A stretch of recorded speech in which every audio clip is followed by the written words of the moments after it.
دقيقة. السلام عليكم ورحمة الله وبركاته. تحية طيبة من وصال في حلقة خاصة نفتح فيها ملف اللاجئين السوريين، الجرح الذي ينزف في كل حين وفي كل وقت. معي رجل إغاثة ورجل ميدان في هذا الجانب، معي الدكتور عبد الله المرزوقي وهو رئيس الائتلاف العالمي. حياك الله شيخ عبد الله. يا مرحبا، حياك الله عبد الرحمن. نبدأ مباشرة حتى لا يضيق علينا الوقت يا شيخ.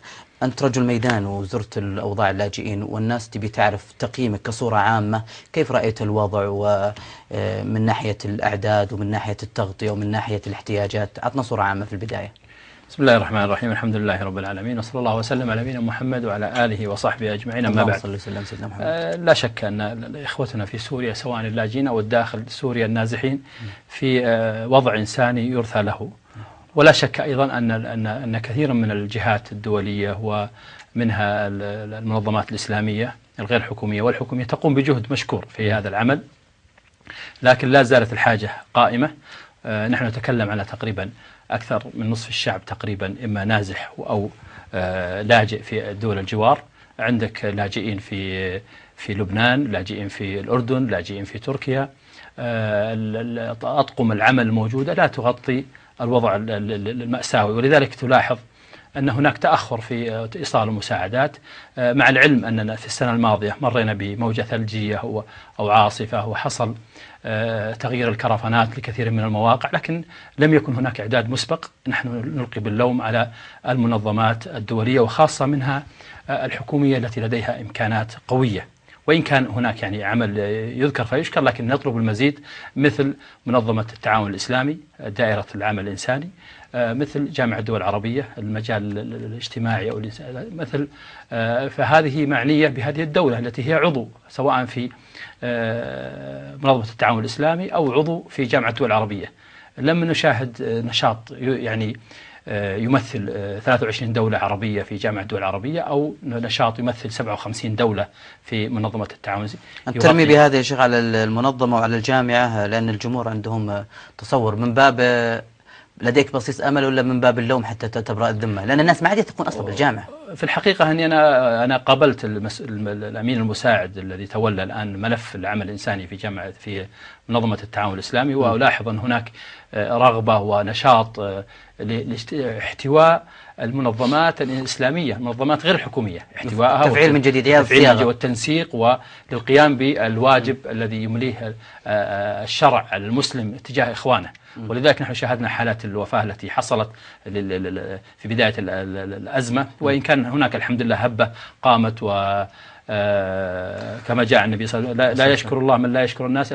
حملة خادم الحرمين الشريفين، حملة سواء من المستوى الحكومي أو المستوى الشعبي، قامت بجهود تذكر فتشكر في سواء في الأردن أو سواء في الداخل السوري أو سواء في تركيا أو في لبنان، بحكم متابعتي من أقوى الجهات التي عملت، وأيضا من المنظمات الأخرى، سواء من المملكة، من رابطة العالم الإسلامي ممثلة في هيئة الإغاثة، التنمية البشرية، المؤسسة العالمية للإعمار والتنمية، كلهم يقومون بجهود، بالإضافة للمنظمات المحلية الموجودة سواء في لبنان ممثلة في الائتلاف الذي عقد في لبنان للمنظمات الإنسانية، أو في التكتل الموجود في الأردن من المنظمات الإنسانية الموجودة في الأردن، أو الهيئة الهاشمية التي تتولى العمل الإنساني في الأردن بشكل جيد.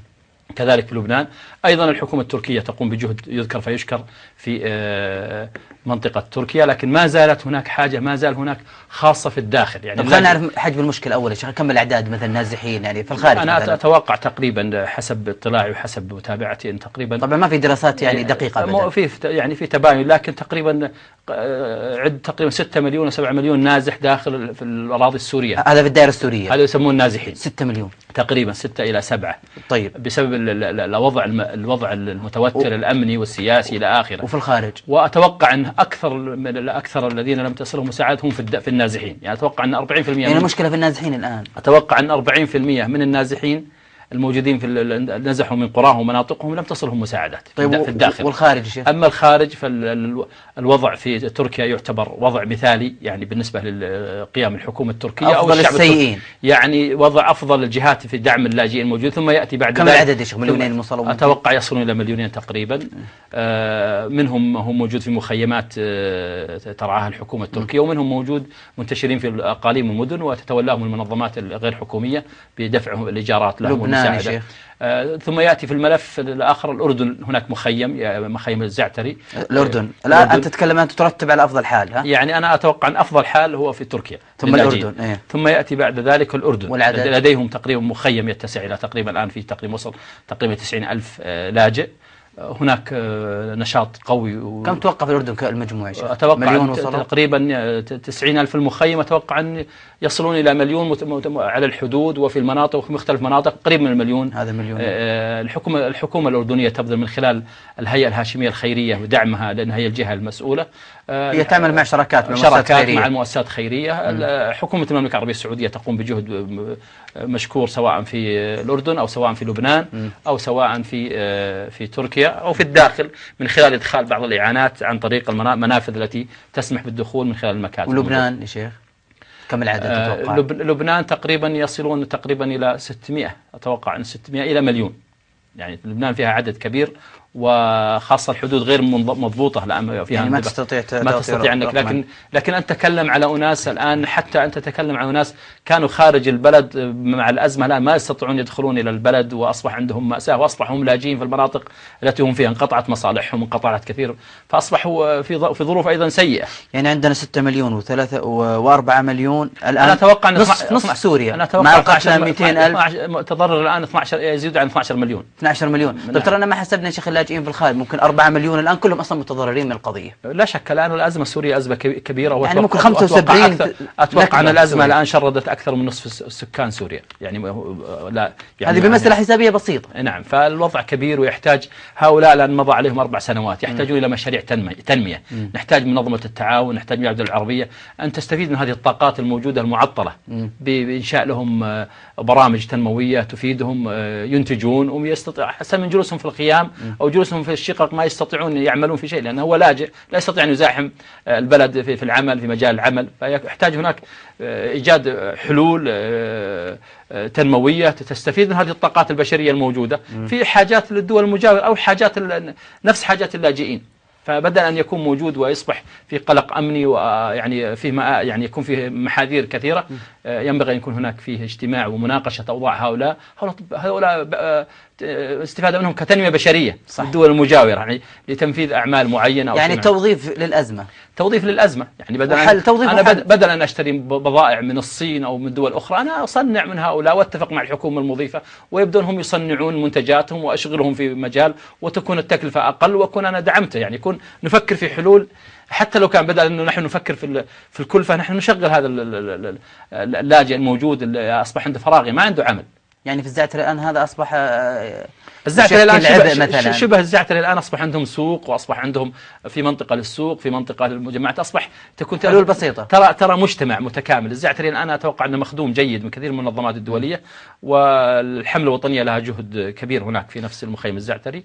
أظن تتابع أكثر من 5,000 كرفان موجود في نفس المنطقة. طيب نحن ما زلنا معك شيخ في حجم المشكلة، وأنت لا شك أن لديك بعض المعطيات. هل تعتقد يا شيخ لو قلنا من 100 مثلا، هل تعتقد غطي هذا الحاجة الإغاثية للسوريين من كم من 100؟ 50%، 60%؟ إنما طبعا حاجات الجميع، أنا ممكن أقول 40% لم يصلهم إلى الآن مساعدات، خاصة من النازحين المحاصرين. 40% لم يصلهم أي مساعدة؟ لم تصلهم مساعدات اللي في الداخل، المحاصرين في الداخل.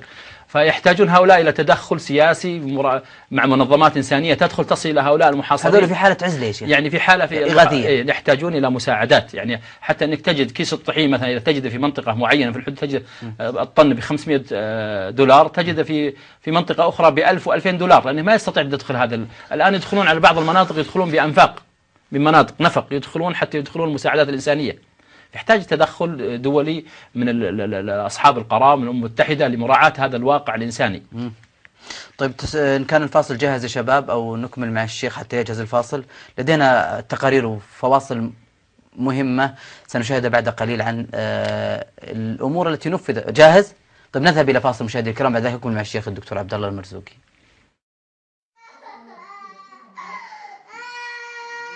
مأساة الأطفال السوريين يمكن أن تمثلها واقعيا ولو بصورة جزئية معاناة هذه الطفلة فاطمة ذات ال3 أعوام التي تعاني من إصابة في أحد أعينها.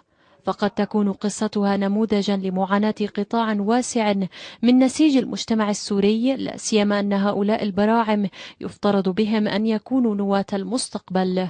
حالة الطفلة كان يوجد عندها عتام على القرنية.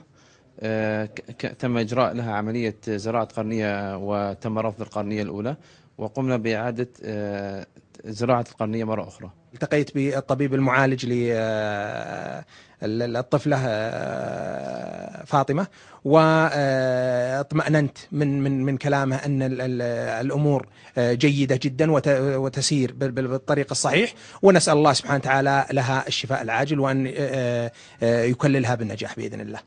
المملكة العربية السعودية سارعت بالاهتمام بالوضع الصحي للنازحين السوريين في الأردن ووضعه في صدارة أولوياتها الإغاثية، حيث تكفلت اليوم الحملة الوطنية السعودية بعلاج فاطمة من خلال إجراء عملية زراعة قرنية لها في إحدى المستشفيات بالأردن بحضور سفير خادم الحرمين الشريفين الدكتور سامي الصالح، الذي حرص على المتابعة والاطمئنان على حالة الطفلة السورية. طبعا هذه واحدة من الحالات اللي احنا استشعرناها ووصلتنا فيها وتابعتها بدقة، ورفعنا فيها للمسؤولين، وجت الموافقة بأقصى سرعة من سمو المشرف العام على الحملة السعودية سمو وزير الداخلية بسرعة زراعة القرنية لبنتنا فاطمة، وتم التواصل مع بنك العيون وتم نقل القرنية صباح اليوم وتمت الزراعة، وجيت أطمن عليها اليوم والحمد لله، طمنونا الأطباء أنه الحمد لله إن شاء الله العملية ناجحة. يندرج هذا العمل ضمن المحور الطبي الذي تقوم به الحملة الوطنية السعودية لنصرة الأشقاء السوريين، وهذه تعتبر من الحالات الإنسانية التي تحرص الحملة الوطنية السعودية لتبنيها. هذه المشاريع والأعمال التي تقوم بها الحملة الوطنية في الداخل السوري أو في مخيمات اللجوء، والتي تلبي احتياجات النازحين السوريين المتضررين من الحرب في بلادهم، ما هي إلا ترجمة لوقفة صادقة من الشعب السعودي الذي قدم وما زال يقدم الكثير من المساعدات للاجئين السوريين في أرض الشتات. أهلا بكم من جديد. كان هذا التقرير يوضح جهود اللجنة الوطنية السعودية في الإغاثة، وكان في التقرير سعادة السفير خادم الحرمين في الأردن، وكان المدير الإقليمي الدكتور بدر السمحان هو الذي يشرف ويتابع العمل. أسعد بأن يكون معي الهواء مباشرة الآن عبر الهاتف الدكتور بدر السمحان، وهو المدير الإقليمي للحملة الوطنية السعودية. حياك الله دكتور بدر. حياكم الله وحيا الله المشاهدين والمشاهدات الكرام. أنا جدا سعيد باستجابتك لنا دكتور، وإعطاء المشاهد لمحة بسيطة عن حجم العمل. ما حجم العمل الإغاثي الذي قدمتموه في كل الجهات التي هي منكوبة سواء في الحدود السعودية أو الدول التي ترعى لاجئين؟ بسم الله الرحمن الرحيم.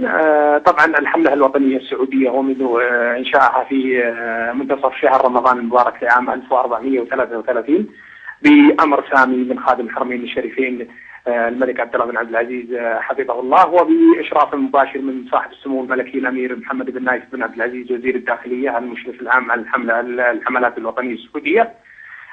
تقوم هذه الحملة بتقديم المساعدات والإعانات للأشقاء اللاجئين السوريين والنازحين أيضا، سواء في دول الجوار، اللاجئين في دول الجوار كلبنان وتركيا والأردن، بالإضافة إلى النازحين داخل سوريا. الحملة الوطنية السعودية أيضا تعمل من خلال محاور تم إعدادها ودراستها مسبقا، وهي المحور الإغاثي والمحور الغذائي والمحور الإيوائي، بالإضافة إلى المحور الطبي والمحور التعليمي والمحور الاجتماعي.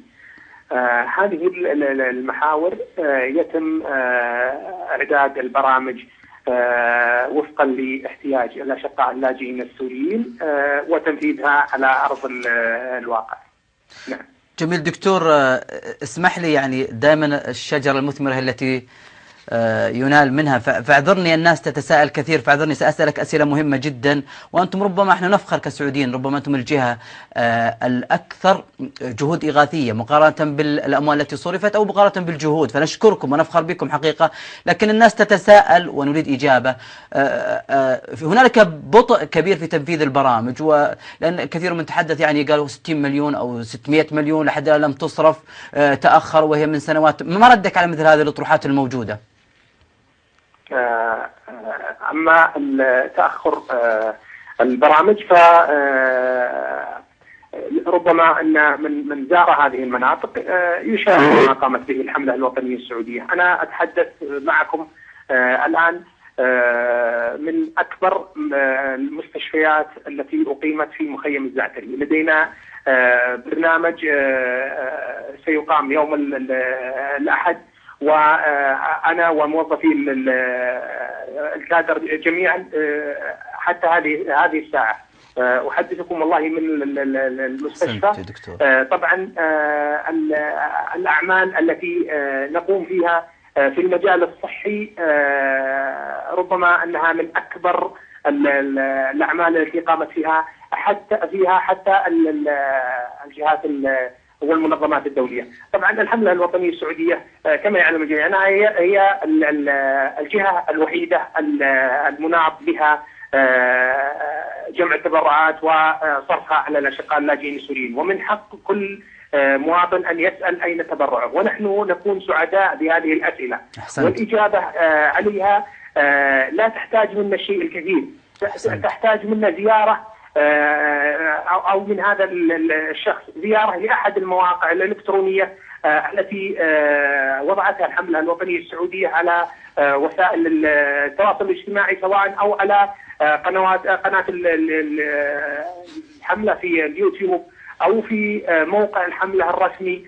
فعليه أن يزور هذه المواقع ويتأكد هل وصل هذا التبرع إلى مستحقيه بالأرقام وفي الإحصائيات والأعداد، وإذا لم يصل فنحن نرحب به في أي مكان كان، سواء في الأردن أو في لبنان أو في تركيا، نستقبله ونجعله يقف على هذه الأعمال. طيب دكتور، فضيلة الدكتور.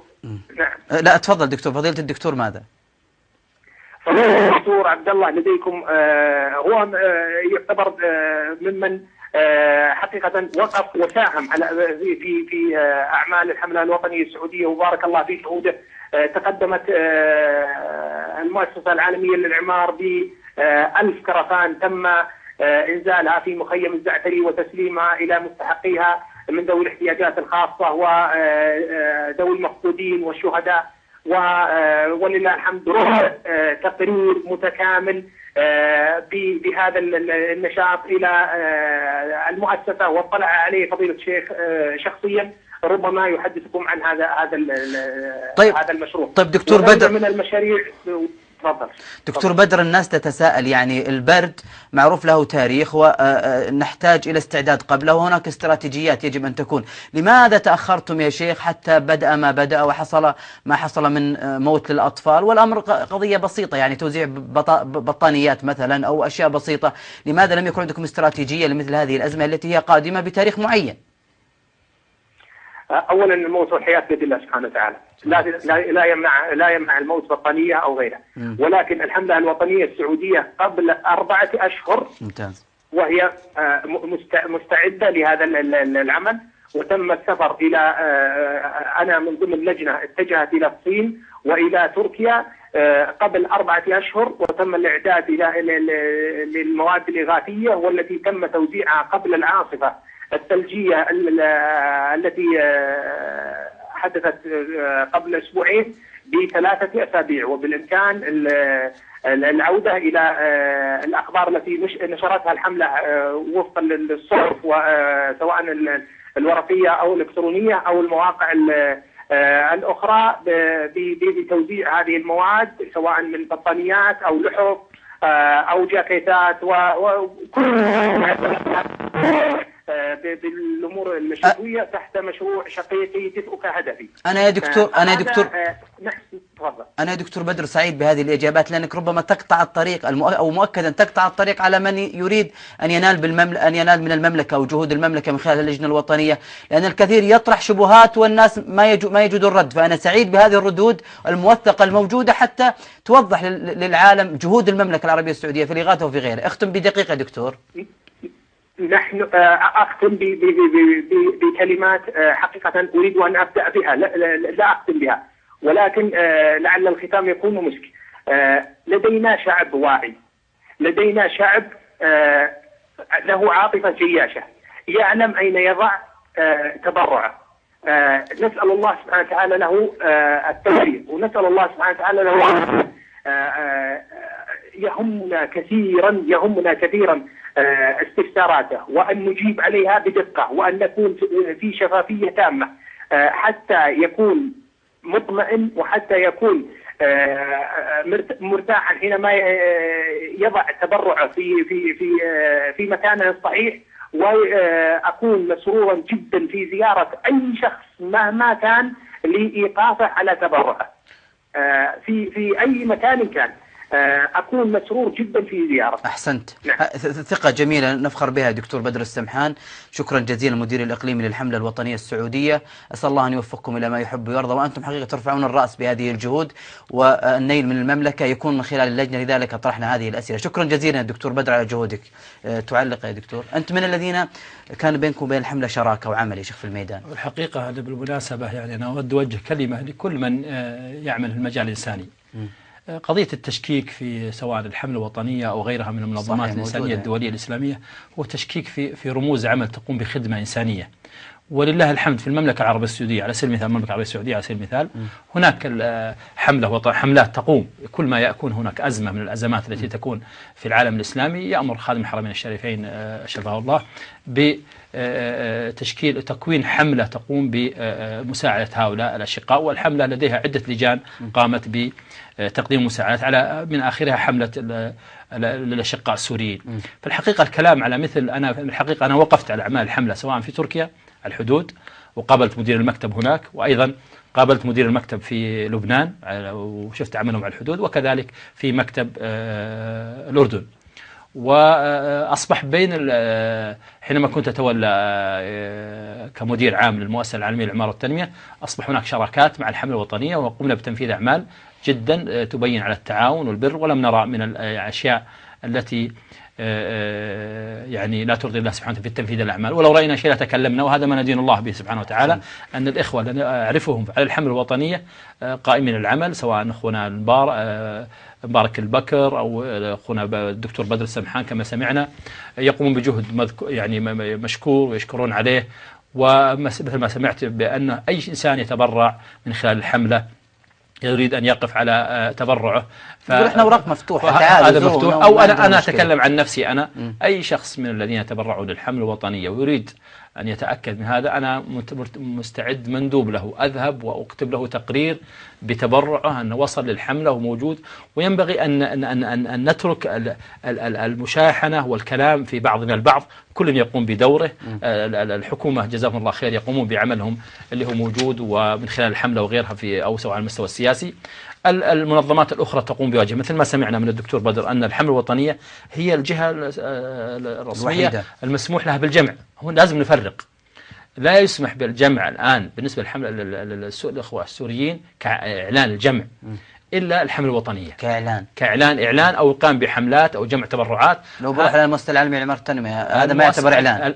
كل هيئات الرابطة الآن اللي يعمل في المملكة الآن في الشأن الخارجي هم رابطة العالم الإسلامي وهيئاتها، الندوة العالمية للشباب، الهلال الأحمر السعودي، الحملة الوطنية. الحملة الوطنية الآن هي مناط عليه مكلفة من بالإعلان والجمع والقيام، سواء التبرعات العينية وكذا بالإعلان في الوسائل وكذا. أما الرابطة وهيئاتها فهي بناء على اتفاق مرسوم ملكي نظم العلاقة بين الرابطة وهيئاتها في تلقيها للتبرعات في المملكة، وبالتالي لا يسمح لهذه الهيئات بالإعلان بالجمع، أن تعلن للجمع أو تسوي إعلانات للجمع، إنما تتلقى تبرعاتها في مقارها الرسمية أو من خلال حساباتها الرسمية دون إعلانات. ومسموح لها تعمل وفق خططها وفق برامجها سواء في سوريا أو غير سوريا حسب عملها وحسب برامجها، لأنها منظمات دول لا تتدخل الحكومة في شأنها وأعمالها، لكن لا يسمح لها أن تقوم بالإعلان والجو. لكن هناك مشكلة. على سبيل المثال الهيئة العالمية للتنمية البشرية سمعنا أنهم يعني مثلا على سبيل المثال أنه يعني أوقف الحساب أو تحفظ عليه بسبب أن هناك إعلان للجمع. لم تعلن هذه الحملة كما أنا اتصلت بعض المسؤولين في الهيئة العالمية للتنمية البشرية، إنما هناك أخ اجتهد من خارج الدائرة أخذ أرقام حسابات هذه الهيئة، وقام هذا الأخ بوضع الحسابات ونشرها عبر تويتر والإعلان وطلب الجمع. هذا فيما فهمت من الإخوة أنهم لم يقوموا بالإعلان في مواقعهم أو كذا، وبالتالي هنا وقع مخالف. الأعداء ممكن أن يضغطون ولذلك نحن نريد من الإخوة جزاهم الله خير يدلون الناس أن قد تضر الجهة قائمة بوضعك لحسابات أيضا مثل المؤسسة العالمية للإعمار والتنمية.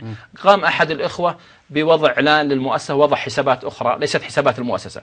وأيضا من هذا الجانب نريد نذكر أن نحن إذا أردنا التبرعات، المؤسسات التابعة للرابطة لها نظام تستقبل، هي لا تجمع تعلن الجمع والحملات، لا تقوم بهذا، إنما هي تتلقى في حسب المرسوم الملكي والأمر والبروتوكول والاتفاقية في مقارها وحساباتها سواء لسوريا أو غيرها. لكن في سؤال بسيط. طيب أنا الآن كيف ندل الناس الخير على المؤسسة؟ نبي نعلن في تويتر نقول روحوا للمؤسسة، هل هذا إعلان يا شيخ؟ لا أنت الدلالة أن تدل الناس دلالة بس بعد هذا حساب المؤسسة. رابطة العالم الإسلامي لها 50 سنة والندوة العالمية للشباب أيضا لها، أغلب الناس يعرفون الطرق. يعني بالنسبة لوضع الاسم فقط. يعني أنا لما أريد أروح المستشفى لأمر ما أعرف المستشفى الجيد وأذهب، فأي إنسان يسأل يريد يتبرع بتبرعه، لديه هناك الحملة الوطنية الجمع هي تعلن بحساباتها وكذا، يذهب إلى الحملة الوطنية من خلال مقارها ولجانها وحساباتها. يريد عنده عمل موجود في المؤسسات، لأن مؤسسات الرابطة أيضا ليست كلها تعمل في الإغاثة. هناك أكثر من 16 منظمة موجودة تابعة للرابطة أو هيئة متخصصة، بعضها ليس له علاقة بالإغاثة أو العمل الإنساني، هو يتكلم في التقنية أو المحاماة أو في الأمور أخرى. فبالتالي أيضا نحن نريد نذكر أن هناك حتى حرص، هناك مشكلة. يعني الآن كثير من الذين يتكلمون هذا الكلام بعضهم يعني يرى أنه ما في كثير من الرموز العمل الإنساني موجودين مع الحملة.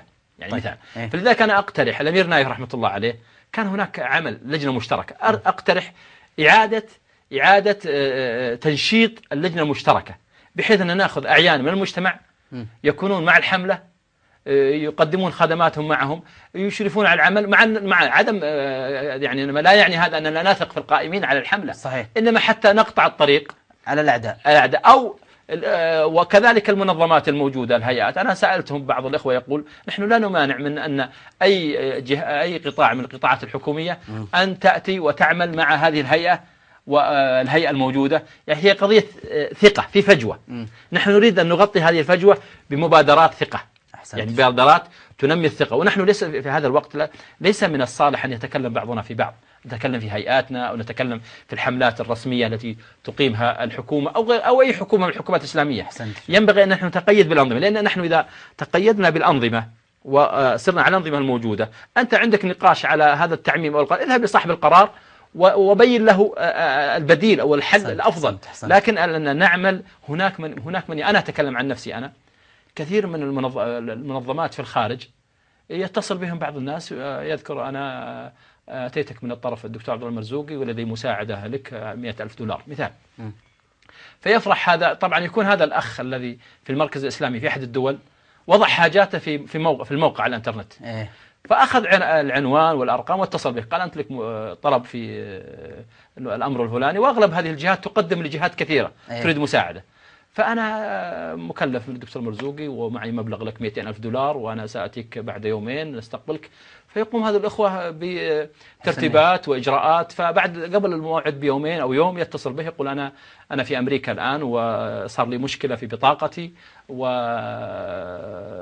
وتلفت وأنا ما معي، حول لي 2000 دولار على الحساب الفلاني حتى، وهكذا. أنا يمكن اتصلوا فيه 10 أو 20 حتى أن جاءتني بعض الجهات الأمنية تسأل هل أنت ففيه من وضع حساب الحملة الوطنية في بنك من البنوك على سبيل المثال، والله حسابه حط حساب الحملة وهو حسابه الخاص. حسابه الخاص. أي فبالتالي نحرص نحن على أن نحن نبعد عن، لأن هناك أيضا من يستفيد من مثل هذه الأحداث يعني ما عنده خوف من الله سبحانه وتعالى، يعني حتى ممكن يكون شغل مخابراتي يا شيخ، لأن العالم الإلكتروني عالم افتراضي. أي نعم. ممكن يشوشون على الحملة، فبالتالي نحن نوصي كل مسلم في كل دولة من الدول الإسلامية أن يتعامل مع المنظمات، مع الجهات الرسمية الموثوقة المعروفة التي لديها محاسب قانوني، لديها حسابات بنكية، لديها مجلس إدارة، زي اللجنة مثلا، لديها لجنة معروفة معترفة. بالتالي أنت تستطيع أن تجد هذه الأموال تذهب إلى طريقها الصحيح، وتجد أن تتكلم بثقة، مثل ما سمعنا من الدكتور بدر جزاه الله خير سمحان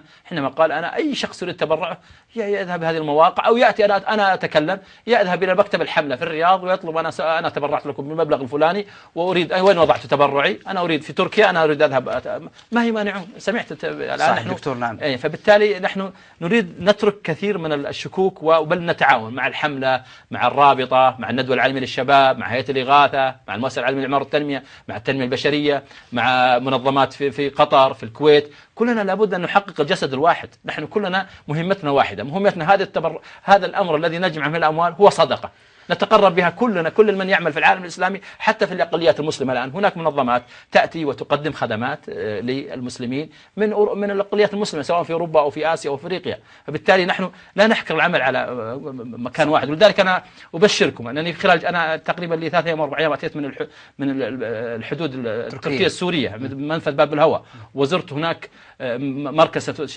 مركز لتنسيق الجهود بين المنظمات الدولية. هناك جهد وتعاون بين المنظمات الإنسانية والحملة الوطنية وغيرها من الجهات. طيب. فنسأل الله سبحانه وتعالى أن يبارك في هذا الجهود. إذا كان المركز جاهز يا شباب نعرضه الفصل الأول. طيب الشيخ، أجل يا شيخ نتكلم، بما أنك زرت، نتكلم عن الإنجازات. ماذا قدمتم أنتم بعد في الائتلاف؟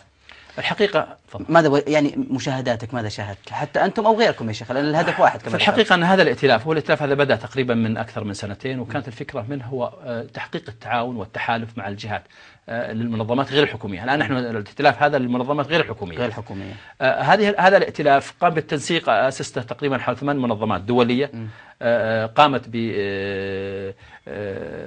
بتنسيق بعض الأعمال كنموذج في تركيا على سبيل المثال، بإيجاد مركز يخدم أكثر من 26 منظمة دولية، يجمع الجهود. هذه أفكار من أفكار الائتلاف. أيضا في هذا المركز على سبيل المثال تم تأمين مخبز، تقريبا هذا المخبز ينتج في اليوم 170 ألف رغيف، يعني تقريبا أكثر من 20 ألف كيس تقريبا أو 18 ألف كيس، يعني يوزع في الداخل السوري عبر منفذ باب الهوى. هذا المخبز مثلا الائتلاف قام به، حقق فيه نموذج ائتلاف. يأتي الأخوة من قطر على سبيل المثال يقدمون الطحين والدقيق في هذا المخبز، يأتون الأخوة كل من يأتي يضع اسمه عليه بأنه وضع الدقيق في هذا المكان. فحينما تنكر الذات، الائتلاف يحاول أن يحقق التنسيق والتكامل بين الجهات لتحقيق مبدأ التعاون كما قال الله سبحانه وتعالى وتعاون على البر والتقوى. بالتالي تجد أن هذا العمل يظهر بقوة، وهو فقط اجتماع. كما نحن هذه الطاولة لا نستطيع أن نحملها لوحدي، لكن حينما نجتمع 4 أو 5 أو 6 ونحمل هذه الطاولة ممكن كل واحد يضع إصبعه يعني يرفع الطاولة، لكن الواحد لا يستطيع يرفع. بالتالي هذا التنسيق وهذا التكاتف هذا الهدف من هذا الائتلاف اللي نتكلم عنه، وهو الآن حقق كنموذج في لبنان. في لبنان الآن كانت الفكرة بدايتها أن حقق ائتلاف على مستوى لبنان محلي ضم أكثر من تقريبا 36 منظمة أو هيئة تعمل في المجال الإنساني أو الطب بمجالات المختلفة. بالمناسبة بس ما ودي أبعد المخبز اللي عندنا يا شيخ، تقرير عن المخبز اللي تحدثت عنه واللي حقق الائتلاف، لأننا نشاهد أيها الأفاضل هذا التقرير عن المخبز الذي اجتمع فيه أكثر من مؤسسة، والهدف هو إغاثة الشعب السوري.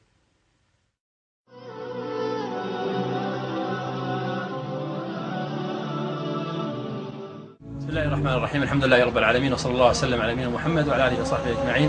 ها نحن منذ بدأت الأزمة ونحن نكلم الإخوة في جميع الهيئات والمنظمات الدولية الإسلامية أن تتحد وأن تتآلف وأن تتعاون على البر والتقوى كما أمر الله سبحانه وتعالى. وها نحن نرى الحلم اليوم نزور موقع المكتب التنسيقي للهيئات الدولية التي تخدم القضية السورية. كما نشاهد هذه أعظم أو أغلب الهيئات المشاركة في هذا المكتب التنسيقي التي تقوم بخدمة الإخوة السوريين، وهذا نموذج عمل مميز.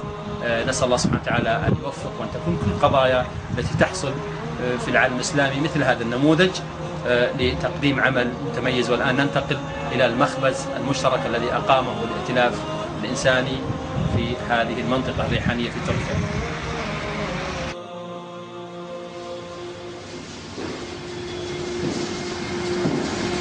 وها نحن أمام المخبز الآلي، مخبز الائتلاف، وهو من أوائل المشاريع التي أقيمت في تركيا لتحقق التعاون والتنسيق بين الجهات. المخبز تم شراءه من أحد المحسنين المؤسسة العالمية للإعمار والتنمية. الموقع وفر من اليهاها. الطحين يوفر حسب الإمكانات من عدة جمعيات من العالم الإسلامي. طبعا نحن ندخل سنريكم الآن تفاصيل المخبز وطريقته، ونسأل الله سبحانه وتعالى أن لا يحرم الشيخ سلطان بن عبد العزيز موسى لمساهمته في هذا المخبز. ولدواعي صحية نحن نلبس هذا اللباس، وأسأل الله سبحانه وتعالى أن يبارك في الشهود.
من حكة الرسول صلى الله عليه وسلم.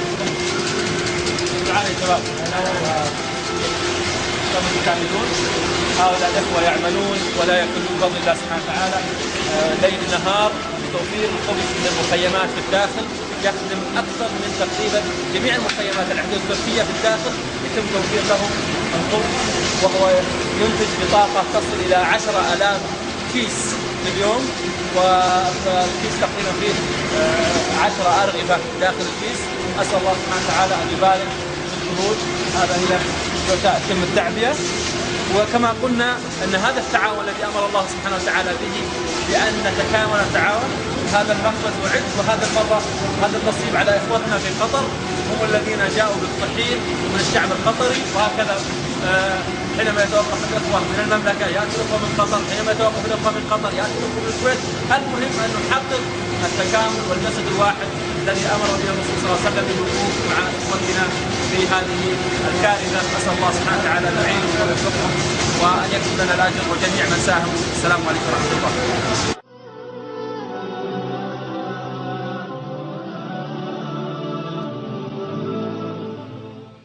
أهلا بكم من جديد. ما شاء الله تبارك الله، يعني اشترك في هذا العمل أكثر من دولة، أكثر من جهة، أكثر من فرد، يعني يغطي 170 ألف رغيف، يعني 170 شخص يستفيد من هذا المصنع. عمل رائع، كون الأمة تشترك في هذا العمل هذا مفرح جدا. نسأل الله أن يبارك في الأعمال. نمضي يا شيخ ونتعرف على الإنجازات الأخرى في الإغاثة. الحقيقة أن هذه نماذج كما شاهدنا، مثل نموذج العملية التي تكلم عنها سفير خادم الحرمين في الأردن، وأيضا نموذج المخبز. هناك مخابز كثيرة في الداخل الحمد لله. مثل هذا النموذج قامت وتعمل، والآن مخابز منتشرة. لا شك أن النظام في بداية الأزمة ضرب جميع المخابز الموجودة التي كانت موجودة، كان يركز عليها. بفضل الله سبحانه وتعالى الآن عدت مخابز كثيرة في أماكن آمنة، سواء على الحدود أو في الداخل، وما ينقصه فقط الطحين. ولذلك من خلال الجولة التي قمت بها، أهم احتياجات للإخوة الآن الموجودة هي الطحين الدقيق، يعني لتوفير المخابز واستخدامات الأسر. أيضا موضوع التدفئة أو الأدوية، هذه من أهم الأشياء التي تحتاج إلى الدعم. فبالتالي الحمد لله هناك في صعوبة شيخ في تأمين التدفئة مثلا يا شيخ. هناك أطباء كما شاهدنا أيضا. ما يمكن يكون مصنع مثلا يا شيخ للدفايات؟ لا، يتم الشراء من المناطق الموجودة بالنسبة للتدفئة وكذا، لأنها لها نظام تعتبر معين، معضلة التدفئة، لأن أحيانا ما في كهرباء، أحيانا يحتاجون بالفحم، أحيانا بالحطب. كل منطقة لها ظروفها. طيب إشكاليات المعضلة هذه في المال ولا في الجهد يا شيخ؟ يعني احنا مقبلين نقول في هذا الشتاء حصل مقبل عن شتاء قادم. نسأل الله ما يأتي الشتاء القادمة نسأل الله، لكن لابد أن نحسب حسابات الأمور في أمان إن شاء الله. لكن الحمد لله أنا مثل عسين بطانيات، لو سألني أحد عن البطانيات فأقول وضع البطانيات الحمد لله ما هو مثل البطانيات اللي سابقة. مثل توزيع الملابس، ممكن نقول ملابس الأطفال اللي كبروا شوي اللي في حجم ممكن يحتاج ملابس جديدة، أما وزعت ملابس شتوية في السنة اللي راحت فيحتفظون بها. اللهم إذا جاءت أمطار وتلفت المخيمات وأشياء تحتاج إلى تجديد، تحتاج إلى كذا، حتى أن بعضهم من البرد يعني أحرق بعض الملابس حتى يتدفى، حتى يبقى على قيد الحياة. وبالتالي الحمد لله يعني أنا أقول أن يعني النماذج اللي رأيناها في المخابز، نماذج في المستشفيات، هذه العمليات رأيناها مثلا في الحمد لله ليست العملية الأولى، هي نموذج، وهناك عمليات تقوم بها جهات كثيرة. مثل على سبيل المثال رابطة العالم الإسلامي من خلال أطباء عبر القارات، لديهم مستشفيات ميدانية من جهة الحدود، من جهة كلس في الداخل، لهم نشاط يذكر في اتحاد أطباء العرب، لهم نشاط رابطة الأطباء السوريين. يعني هناك أعمال كثيرة بفضل الله سبحانه وتعالى تعمل من عدة جهات. ما نقوم به نحن التعريف بهم والتنسيق وإعداد التقارير. الآن نحن ننشئ مركز للدراسات لإعداد تقارير ورفعها للجهات، سواء الذين يتخذون القرار في الجمعيات الإنسانية الحكومية أو غير الحكومية. هذا الوضع الميداني والاحتياجات، وأيضا تقديم بعض الأفكار. هذا ما يسعى له الائتلاف، لا يتدخل في شؤون الجهات المؤتلفة التي تعمل مع الائتلاف، إنما يقدم دراسات من خلال مركز متخصص بالدراسات العمل الإنساني من خلال جمع الخبراء. لذلك نحن ننادي من خلال ما تكون جهة استشارية، استشاري وتنسيقي، وننادي أن كل من لديه خبرة في المجال العمل الخيري وأن يتصل بنا ونتعاون ونتضافر الجهود.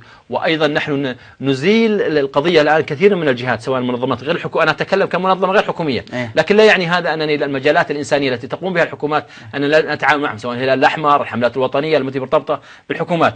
نحن نريد التعاون مع كل الجهات، ونريد أن نزيل نقطع الطريق على من يريد أن يجعل هناك فجوة بين من العاملين في العمل الإنساني سواء الحكوميين أو غير الحكوميين، لأنهم كلهم رسميين والهدف واحد، لأنها كلها رسمية. يعني هذا منظمة غير حكومية لها تصريح رسمي، وهذه جهة حكومية هي تمارس العمل الإنساني بنفسها. هذه تمثل الشعب وهي تمثل الحكومة، والحكومة أصلا في الأصل هي تمثل الشعب، والشعب يمثل الحكومة، والأمر كله هو هذه الحكومة، والشعب والأرض هي الدولة. وبالتالي نحن نحتاج التعاون والثقة وزرع الثقة بين جميع الأطراف المعنية، يعني المعنية بالعمل الإنساني. طيب احنا متفائلين جزاك الله خير وأفرحتنا بهذا الطرح، لكن كل هذه الجهود يا شيخ كم تغطي حاجة الشعب السوري المنكوب الإغاثي؟ والله أنا أتوقع مثل ما ذكرت لك سابقا أن نحن ما نبي التجار أن ينامون، نقول لا والله في جهد يا شيخ. أنا أتوقع أن خاصة في الداخل النازحين في الداخل 40% لم تصل لهم الإعانات إلى الآن، هم بطرقهم الخاصة. ولذلك نرى بعض الصور التي نراها في سوريا، نرى أشكال مجاعة. يمكن ما طلعتوا على بعض هذه الصور أو لا، أشكال كأنها في أفريقيا موجودة، وهي موجودة في سوريا. وبالتالي لا زال هناك ما تستطيع تصل إليهم بسبب المعارك، بسبب التدخل، بسبب يعني أشياء كثيرة أمنية ما تستطيع تصل. يعني أنا ما أستطيع أدخل الأراضي السورية، ولا هناك منظمات تستطيع أن تدخل إلى الداخل السوري. طيب يا شيخ، هل تعتقد يا شيخ أن لا نزال في العمل الخيري نحتاج إلى شيء بعد هذه تجربة 3 سنوات، نحتاج إلى شيء من إعادة صياغة الخط السير والترتيب؟ لأن ربما في مؤسسات يا شيخ أوقفت بسبب التجاوز مثلا، أو أفراد أوقفوا بسبب التجاوز أضر بالشعب السوري. هل لا نزال نحتاج إلى الوقوف والتأمل والانطلاقة من جديد في العمل الإنساني الخيري؟ والحقيقة أن العمل الإنساني يعني مررنا أنا أول شيء أبشرك أن رابطة العالم الإسلامي هو أكبر منظمة من المنظمات الإنسانية الدولية غير الحكومية تمثل الأهلية، لديها الآن استراتيجية ل15 سنة قادمة سواء في جميع مجالاتها التعليمية الإنسانية وغير، وهي في طريقها الحمد لله. وأيضا الآن جميع هيئات الرابطة تقوم بالوضع الاستراتيجية التي تعمل بوفق أنظمة ولوائح وإجراءات متفق عليها مع دول التي تستضيف مكاتب الرابطة أو مقار الرابطة أو هيئاتها. هذا شيء مبشر. أيضا الآن منظمة التعاون الإسلامي مثل دائرة العمل الإنساني، الأمين المساعد الأخ هشام سعد السفير هشام قابلته، عنده أيضا رؤية ووضع استراتيجية للعمل الإنساني. مشكلتنا نحن في العمل الإنساني التجارب التي مرت بنا من أيام سقوط أفغانستان والاتحاد السوفيتي، لأن هناك إشكالية. هم الساسة الذين أدخلوا العمل الإنساني في مثل هذه المآزق. حينما كانت أمريكا تريد أن تسقط الاتحاد السوفيتي والمعركة الموجودة، أقحموا العمل الإنساني وأقحموا، أصبح إنساني وعسكري وسياسي وجميع المجالات. ثم صفعوا. وبالتالي وفتحوا لهم كل الأبواب، ثم بعد فترة حاسبوهم، ويعني بدلا كانوا أبطال أصبحوا إرهابيين إلى آخره لأهداف سياسية، مع أن أمريكا دخلت نفس الموقع الذي دخلت الاتحاد السوفيتي يعني بأسباب. لكن نحن نقول أن يجب على جميع المؤسسات الإنسانية غير الحكومية أن لا تعمل في الملف السياسي ولا الملف العسكري ولا الاجتماعي، تدخل في ملف إنساني بحت تعمل فيه، تترك الملف السياسي ولا الاجتماعي اللي يتدخل في الشؤون الداخلية لتركيب أي دولة، لا يتدخل في الشأن الداخلي لأي دولة. إذا جاءت أي دولة تعمل بها ووضحت لهم أهدافك، أنا لا أتدخل في الشأن الداخلي ولا تعاطى بالشأن السياسي ولا الشأن العسكري، وهذه أنظمة لدي ولوائح. وأيضا خاصة المنظمات اللي تنطلق من المملكة أو من المملكة والخليج، لو بينت هذه المنظمات نحن أيضا لا نحرج دولنا. يعني لا، أنا مثلا على سبيل المثال أنا منذ أن عملت في المجال الإنساني أي عمل نعمله نقوم به في العمل في الخارج نحاول ننظر إذا توجه ولاة الأمر في هذه البلاد المباركة، يعني لهم بيعة في رقبتي وطاعة الكتاب والسنة. فبالتالي أنا لا أفعل عمل أرى أن ولاة الأمر لا يقرون هذا الأمر ولا أتدخل فيه، وأنا مجالي في مجال إنساني. لما أتي الدولة المضيفة أنا أعمل أدخل من الباب من خلال المحامي وأعمل في المجال الإنساني، ولا أتدخل في الشؤون الداخل ولا أتعامل مع جهات مشبوهة أو محظورة. وهكذا أغلب المنظمات التي أعرفها خاصة في الرابطة العالم الإسلامي هي تتوجه هذا التوجه. طب هذا المستوى المنظمات، لكن الأفراد هل ضر الأفراد بالعمل الخيري؟ هي الإشكالية أين تكون الإشكالية؟ كثير حينما تنشأ أزمات يصبح هناك وجوه جديدة تدخل في العمل الإنساني، عاطفة يا شيخ، تدخل في العمل الإنساني، لأنها ماذا ترى أن مثلا المنظمات الحكومية أو الجهة الحكومية التي تمارس العمل الإنساني لم تقوم بالواجب وما زالت مقصرة ومتأخرة، وترى أن المنظمات الغير حكومية أيضا مقصرة وعندها مشكلة، فبالتالي هو يبادر أن يعمل.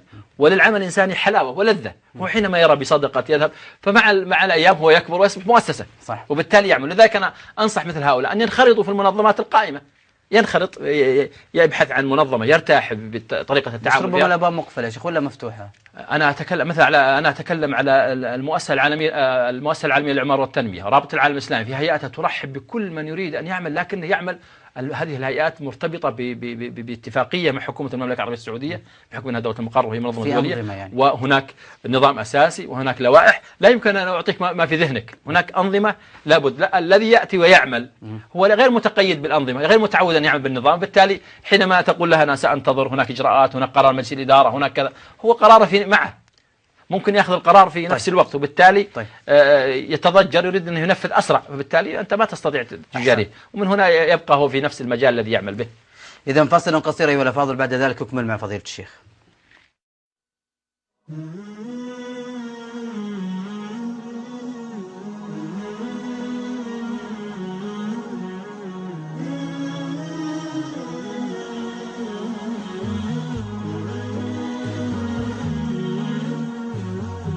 وها نحن في موقع آخر، هذا هو موقع مركز الائتلاف الفيزيائي لعلاج حالات الشلل وحالات الإصابة بعد علاجها الطبي. الحمد لله يؤدي نزورا. نحن الآن في تقريبا يوم الثلاثاء 23 ربيع الأول من عام 1436، ونجد المركز ما شاء الله تبارك الله يؤدي رسالته ويقوم بخدمات كثيرة، حتى أنه أصبح له اعتراف في الحكومة التركية ويشيد به الجميع. أسأل الله سبحانه وتعالى أن يجعل هذا العمل في صحيفة من أنفق عليه ومن تعاون ومن بذل، وأسأل الله سبحانه وتعالى يحرم الجميع. ونشكر جميع المؤسسات الإنسانية التي تتعاون وتتضافر في خدمة هذه القضية الإنسانية، القضية السورية، وإلى داخل المركز.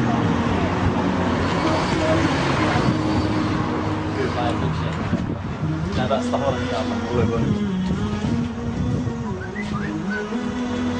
نحن الآن هذا هو المسجد يصلى فيه الجمعة بالخطبة باللغة العربية، وفضل الله سبحانه كان هذا من أوائل مشاريع الائتلاف الإنساني الذي أقيم وتقام فيه الدروس وتقام فيه كثير من العديد من البرامج، وهذا كله بسبب التكاتف والتعاون والتنسيق بين المنظمات الإنسانية.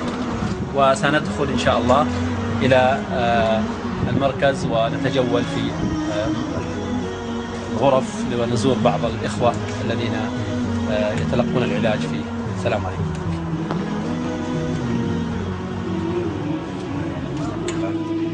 تحسن؟ الشباب معك ماشي كويس ولا لا؟ ما صار شيء على جهاز المشي. جاب جهاز المشي الحملة على الكرسي أو على أي مكان بده ياخذه. نحن تدريجيا بنبلش نعلمه شلون يقعد، شلون يقلب لحاله، شلون ينتقل من الطاولة على الكرسي، شلون يعتمد على حاله بالأمور الحياتية الطبيعية. بنوصل مراحل العلاج للأخير بكل الجهاز يحسن يمشي عليه تساعد الإنجازات. هلا هي نحن بدرجات يعني كل مرحلة يعني كل فترة من نعلي الدرجة. كان هذا سكن طلاب الجامعة. تفضل. سكن ايوه طلاب الاسكندريه. اشتريت ولا استعملت؟ السلام عليكم. 90 غرفة مريضين ومرافقين. أهلا بكم من جديد، حياكم الله في هذه الحلقة الخاصة اللي نتحدث فيها عن الجهود الإغاثية في الشام مع الدكتور عبد الله المرزوقي. حياك الله دكتور رئيس الائتلاف. كنا نتحدث دكتور عن بعض الإشكاليات التي ممكن تواجه العمل الخيري، وتحدثنا عن الأفراد وحماس الأفراد ممكن يضر بالمؤسسات. حقيقة نعم، لأن أحيانا هو ليس لديه تجربة، هو فقط أخذته العاطفة في هذا العمل وقام بالعمل. هو يشكر وجزاه الله خير، ونحن نشجع مثل الأشخاص الذين يكون عندهم همة ورغبة ومبادرة، لكن هو يعمل أعمال المؤسسات التي عملت من الشأن الإنساني قد تجاوزت في هذه بعض الأعمال. فحينما يقع في بعض الأخطاء تقوم بعض الحكومات بعض الجهات التي تتابع العمل الإنساني تنسب هذا العمل إلى أنها أخطاء في العمل الإنساني. صح. وبالتالي هو لو استفاد من سبقه بالعمل والتجارب وتنسق معهم لا يقع في مثل الأخطاء، وقد يختصر الجهد. يعني على سبيل المثال الآن لو كل هيئة الآن بنت مخبز على الحدود، كم مخبز نريد؟ طيب إذا كان مخبز وتعمل فيها الآن ورديتين على 24 ساعة شغال ما يقف المخبز، فأنت تعال حط عينك وحط لوحتك وحط اللي تبي، ولا تكلف نفسك جهدا ومالا. نعم. الآن مثلا كم مكتب للهيئات الآن بعد ما وضع المكتب التنسيقي على سبيل المثال الآن 26 مكتب. أعطيك التجربة، 26 مكتب وضع لكل جهة تبغى مكتب مكتبين ويعطوا هذا المكتب بدون ما يدفعون شيء. قامت جزاها الله خير منظمة الإيهاها وهي عضو في الائتلاف العالمي مؤسس، قامت ببناء إنشاء هذا المكان، أخذت أرض من الحكومة التركية وبالتالي تعاوننا معهم وقاموا بهذا المكان. تم إنشاء فيه إنشاء 26 تقريبا. الآن عندنا 26 منظمة دولية من كل القارات، وفتحت لهم مكاتب موجودين ومرخصين يعتبرون ضمن الحكومة، ممثليات ومعترف فيهم ضمن الحكومة التركية.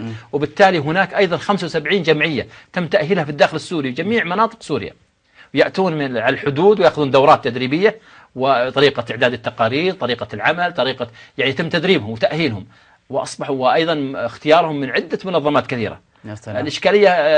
الإشكالية الآن في عند بعض إخوتنا من سوريا الآن كل شخص يريد يؤسس مؤسسة كل وحدة من المؤسسات. أحسنت. وبالتالي أنا أنصح كل المنظمات تدعم المنظمات الإنسانية المحلية السورية الموثوقة التي على إداراتها أهل العلم وطلبة العلم المشهود لهم بحيث ولديهم خبرة في العمل الإنساني ويدعمهم. ولدى هذا الائتلاف والهيئة والإيهاها 75 منظمة موجودة تغطي كافة أراضي سوريا، وتدخل عبر الحكومة التركية بتنسيق معها من خلال منظمة إنسانية غير حكومية معترف فيها في تركيا اللي هي الإيهاها التي نتعامل معها. ولذلك رأيتني أنا لابس اللبس الخاص بهذه الهيئة لأنها منظمة رسمية حكومية معترف فيها وهي عضو مؤسس في الائتلاف، وبالتالي تعمل أعمالك وأنت مطمئن مرتاح في طريقة العمل. طيب هل ممكن نطمئن ونرتاح ويتحقق حلمي وحلم كل مشاهد يا شيخ أن نغطي احتياجات اللاجئين، أم هنالك نقص وما واجب المرحلة؟